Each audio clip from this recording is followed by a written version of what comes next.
Hey, welcome back to Club Junkies League. What's in the bag? Week 7. 6 in the books, running at 7. I mean, I could see the halfway point at week 10, which is absolutely crazy because it's not even June yet. But yeah, just got done with week 6. It was cold and it was a little windy, so it was a little bit of a struggle. I shot 39 on the card. I think somebody must have miswrote one of my scores. I thought I shot 40 when I was adding it up in my head as we were walking through the round, but then getting the scorecard on there, it said 39. So I think there was a bogey miss somewhere, and I got to go back and look for it and look around. But I was pretty frustrated for the round. I don't feel like I hit the ball that well. I made a lot of pars that were just flat out scrambles. Just kind of hit it. Just didn't hit the irons well. That was the big struggle. I actually hit off the tee. Driver, that Strixon ZXI, really good. Easy to launch, high, had a nice tight little draw to it. I hit it 3 times and hit it really solid all 3 times. So right on number 1, hit a great one right down the middle, straight into the wind. And I'll tell you what, I didn't quite make it to the bunker I usually kind of base everything off of, but it was straight into the wind. So that was a good shot there. And then I hit it on the par 5 and hit an absolute great one down there. Really, I had kind of, it was downwind, so I had kind of a shorter shot into the hole, but ended up kind of not hitting that one very well. But the drive went really well. And then on 16, I hit it really solid, just hit it slightly right of target, kind of put me behind a tree, and I kind of played whack-a-mole from there. But the drive actually, I mean, just being slightly right, if it didn't hit that bounce and go right off the hill, I think that was a pretty solid shot. So all 3 of those really good with the driver. 3 wood only hit it once, but it went really well. Hit it on 11, right down the middle. Again, same thing, straight into the wind. So not a long shot by any means, but 11 is kind of a little bit of a tighter driving hole with some trees in the right and left of the fairway. Hit it right down the middle, really solid there. Never hit the hybrid, so didn't hit that all day. Either of them actually didn't hit the. That's a lie. I'm sorry. On 9, I did hit the old school hybrid, and it wasn't bad. I hit it kind of just left, got into the rough, but it was fine. Hit a decent iron shot, made par there. That's the only time I hit it. The 4 hybrid, the TaylorMade, never hit it at all. Wedges hit actually really solid because I missed a lot of greens. I was actually chipping and pitching from everywhere. So actually got to some pretty decent spots, and the wedges were solid all day, the sand wedge especially. And I forget how much I love that A+ grind. I know why it was my gamer for a while. It's just a great wedge in these kind of slightly softer conditions. Just glides through so well. So yeah, wedges were really solid all day. I do have to say the TaylorMade Tour Response straight ball, the lining up of it was really good. I actually didn't use the lining up a ton. Usually when I have longer putts, I don't, but the shorter ones I do. But the line on there I really like, and that ball honestly feels really good and has some pretty good control around the green. So putter was a little bit more of a struggle. I don't know what it was. I loved it down here in my mat. Got it out to the practice green, and I don't know. I was just struggling to get it dialed in. It was more speed than anything. I was hitting the line. I just couldn't get the speed down. I mean, that sweet face is a little bit faster in terms of a forward roll, gets it going, so it's a little bit hot, but I just couldn't get used to it. I don't know if it's the greens, the putter, a combination, whatever. I just was kind of, everything was either left short or a little bit by. I just didn't get the putter down in terms of that feel. So, yeah, like I said, the irons is where the struggle was, the T150s. I just didn't hit them well. And I'm not going to say it was the irons. It was me. I mean, 11, perfect shot. Ended up just slicing a shot up to the right. I think it was just an 8 iron or 7 iron out into the right. Hits the hill next to the green, bounces down. It was, I mean, literally 2 inches from going to the water. I actually had to stand on the dry land, and the ball, I basically had to have my wedge behind me and just chop it out. And the best I could do was chop it into the bunker and get it out. It was just kind of a mess there. But yeah, just didn't hit really too many great iron shots all day, which was unfortunate. But the rest of the things I played all right. So just scrambled around and made 2 double bogeys. Those are my 4 over for 39. Like I said, I think there's a bogey in there somewhere, but I literally left that round and took off and kind of went away for the weekend, so I didn't really add it up, and I got to go back in my mind and see where something is, because I think I shot 40. But anyway, now we're into week 7 and a whole other round, so I'm hoping we get it in. I'm recording this, of course, on Wednesday night or Wednesday afternoon, and the weather forecast does not look great for tomorrow, so it looks like it could be rainy.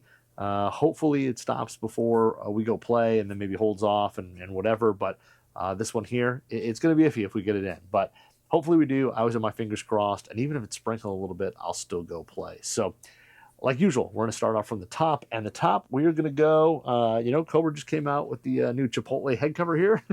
The cool Cobra Chipotle burrito wrap head cover. So we're going to pop that bad boy off, and we are going to go with the new Cobra DS-Adapt LS. This is the 10.5 LS head, and this is the setup I was actually fit into when I went out there. So end of last year, I went out there, saw the DS-Adapt stuff out at Cobra's headquarters in Carlsbad, and they've got an indoor fitting bay, and we did a little fitting here. So this is a 10.5 head in the LS with a Fujikura Ventus Red 6X. This is the new 2024 one with Velo Core Plus. But what I like about this head, it's just much more playable than last year. I feel like it's just a better blend of still being low spin, still being crazy fast ball speed, but with the movable weights and just the design of the head, you've got a little bit more forgiveness. If you're not perfect with it, you can still hit a decent shot, but it's still pretty low spin, maybe not as hardcore low spin as Dark Speed was, but still pretty darn spin. And of course, you can kind of use the movable weights to make this thing even lower spin. Mine, I've got heavy weight in the back, 2 3-gram weights in the front, 10-gram weight in the back, so pushing the weight back, a little more launch, a little added spin, a little bit of forgiveness. I've got it set in A1 on the hosel here. I got to go back and look at my notes when I got fit. I think I was set just slightly higher than that, but I might leave it in A1. I might slightly switch it out. It'll probably stay in A1, let's be honest. But this head here, love the look from Address. It looks really good. The deep face on it, it sounds and feels fantastic, and it's just really, really long. So, yeah, you pair it up with the shaft that launches a little bit higher. It has a little bit more spin, and that's kind of a combo for me that works out really well. So excited to hit this. Like I said, it was really, really good in the bay. Excited to see how it does on the course. So DS-Adapt LS will be driver, and then for 3-wood, we're going to go. I had a great experience a few weeks ago with the TaylorMade Qi35 Core model. So now we're going to go Qi35 Tour. So this is the titanium one, a slight bit more compact, a little bit more traditional shape, that kind of pear shape, a little more sweeping up from the heel, and the one, of course, with the big sliding weight that you can kind of adjust. So I've got this one pulled all the way back, so you got max forgiveness, maximum launch, set in the standard hosel setting as well. This is a 15-degree head, but this thing, I've hit a little bit on my mat and stuff. The ball speeds on it are absolutely fantastic. I love the look from Address. It's very compact. I like, of course, the silver carbon on there. I've said it before with other TaylorMade clubs, but this thing here just looks really good and is an absolute cannon. Again, we're going to be playing the front 9, so not hitting a lot of drivers.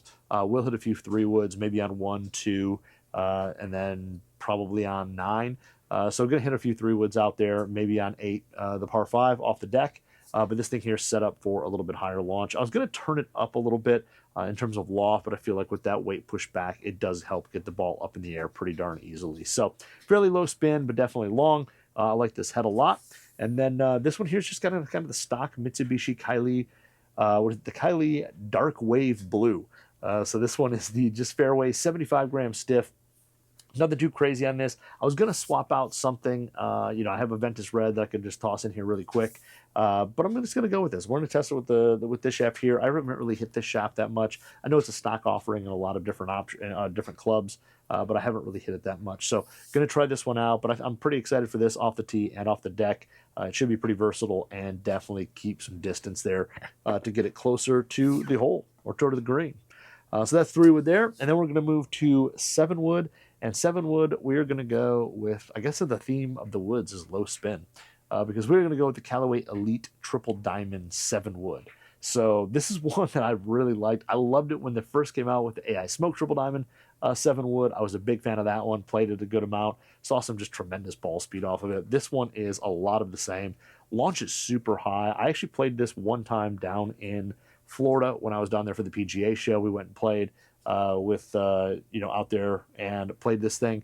Really, really good. Easy to launch in the air. And actually what I liked about it was hitting off the tee wasn't really a problem. Even though the face is, shallower, it's still got a little depth to it for a 7-wood. Easy to hit up in the air, pretty low spin, goes a long way.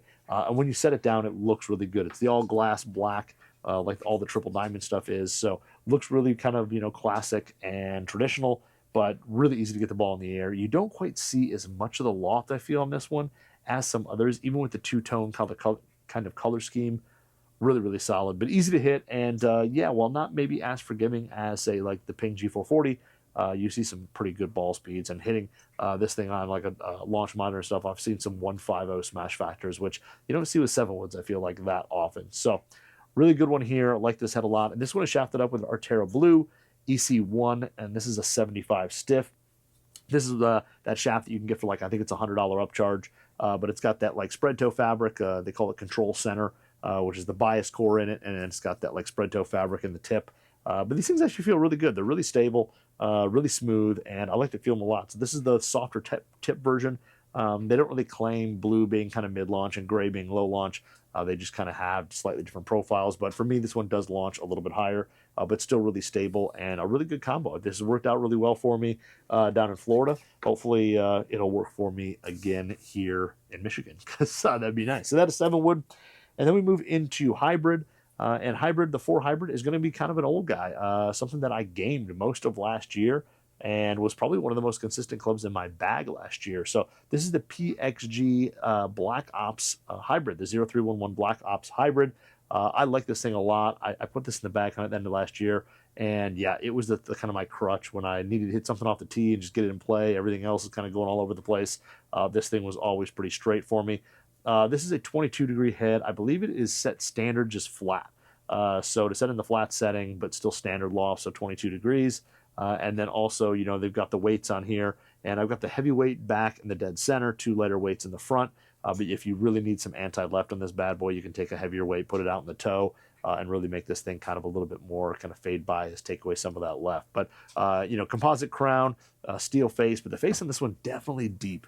You know, if you're somebody who likes to hit a hybrid off the tee, this thing here definitely has some height to it. So you can kind of tee it up a little bit, let it go. And it's just a really, for being as kind of compact as this head is for a forehand, it's really straight. It goes pretty darn high, and it's just really easy to hit. So a really good hybrid head there. I think kind of an underrated one, because now that PXG isn't in every fitter location, you pretty much have to go to just a couple or one of their stores. It's harder to get your hands on them to hit them. But this one here is super underrated, and I like the look. I like the look from a dress. I think with that deeper face, you don't see as much loft on it, and it just looks a little bit more like a player's hybrid. So solid head. And then this one is shafted up with a Graphite Design Tour AD VF85 hybrid shaft. So this is the 85 stiff hybrid shaft. There's a little more kind of like you know, mid-low launching, low spin shaft. And I do have to say, super stable feel to it. 85 stiff. I play this thing a touch short. I think it's about a half-inch shorter than stock. So it plays a little bit closer to a traditional 4-iron. But this thing here is super stable. It doesn't really drop that flight down a ton. I can still get the ball up in the air, land it on the green softly, and it's no problem there. But super stable. You don't have to worry about if you swing a little hard or something like that, the ball going all over the place. It's stable and straight, and I've liked this thing a lot. So this combo here has been really solid. Like I said, it was kind of my gamer 4-iron last year through basically the second half of the year. Whenever I kind of set this thing up, it pretty much stayed in the bag from there. Now, iron's going to be a little bit of a combo set. We're going to bust. I kind of went through a couple different iron sets of what I was going to play this week, but went with this one here because I just got him in. I need to get him out on the course because I've been hitting him in my net a good amount. I haven't hit him on the course yet. And these are the brand new Ben Hogan Fort Worth CB MB combo. So the first half of the set, which is going to be 5 through 7 iron, are going to be the Fort Worth CBs. This is the CB.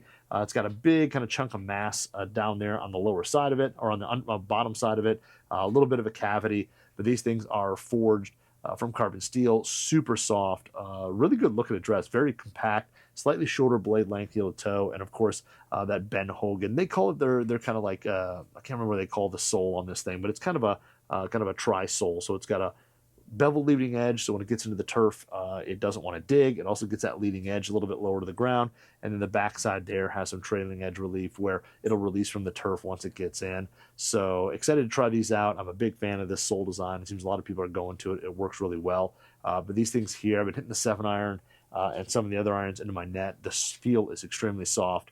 You can tell this is a soft forging here, but it'll be interesting to see how they go in terms of forgiveness, stability, all that. But the numbers, at least from my net, look really solid. So CBs in the 5 through 7, and then you get to the MB for the 8, 9, and pitching wedge.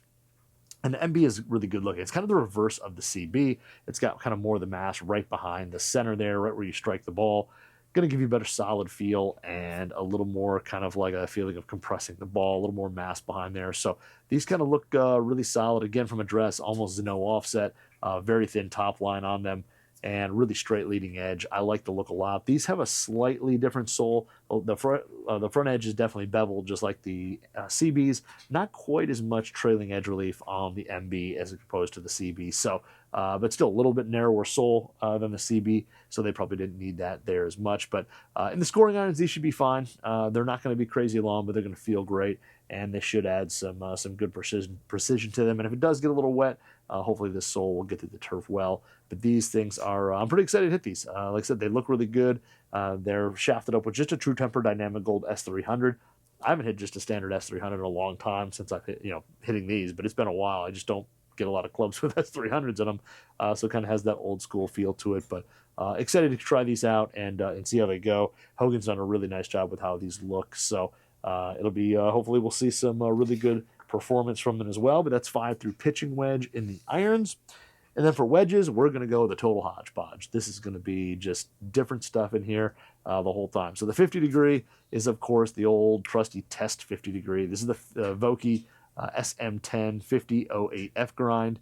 You guys have seen this thing 100 times in a bunch of these videos. It's just a good, solid gap wedge. This is the lower bounce version. I have the 12 as well. The 12 is kind of my gamer, so this one goes in when I'm not playing it. I don't know, in my mind, I guess it's to save the grooves. I don't play enough golf where I'm really going to wear them out, but in my mind, that's what I'm doing. But this one here, really solid, good feel. The turf interaction's really solid. Now, I should put in the 12 because if it rains, it'll get a little better turf interaction, but we're going with the 08 anyway. And then this one shafted up with his UST Mamiya Dart V Concept Wedge 105. So this is their TSPX Lime shafts. This is the Dart V iron shaft, and they make it in a few different weights. This is the 105 wedge shaft, kind of built for wedges, have a little bit more spin, maybe just be a touch softer. But this thing really, really stable, really good feel to it. I think the Dart Vs are, again, some underrated shafts on there. They're a little bit more counterbalanced than some others, but they're really stable and really consistent. So this has been my test 50, and like I said, you're probably going to see it more times throughout these videos because it just kind of gets thrown in there because I don't have a ton of gap wedges just laying around. And the ones I do, I seem to have a lot of 52s, and I don't really use 52s anymore. So the next wedge we're going to go to is something brand new. I literally just took the plastic off it before filming this video. This is going to be the new Cobra King X 56 degrees. So the sand wedge, Cobra King X, yes, this is kind of the more forgiving one, the slightly larger cavity back. It's got some more perimeter weighting on it. It's got a little bit wider sole, big time trailing edge relief, but a high amount of bounce. So it should be very forgiving, especially in soft conditions. Looks really good from address. A little bit of a rounded leading edge on it there to kind of cut through the rough. But this thing here, a little bit larger, a little bit more oversized. But it's still got the same like milled, grooves in it, so it's still going to produce a ton of spin. This is one of those ones where if you're looking for a more forgiving wedge, but you don't want to give up spin and control, something like this works really well. But kind of a unique design there. I played over the weekend and actually had the regular King wedges in there and really liking how they perform. So we're going to throw this one in there as the sand wedge and see if it does have a big difference between being more forgiving and see if that helps. Do I hit a few more greens?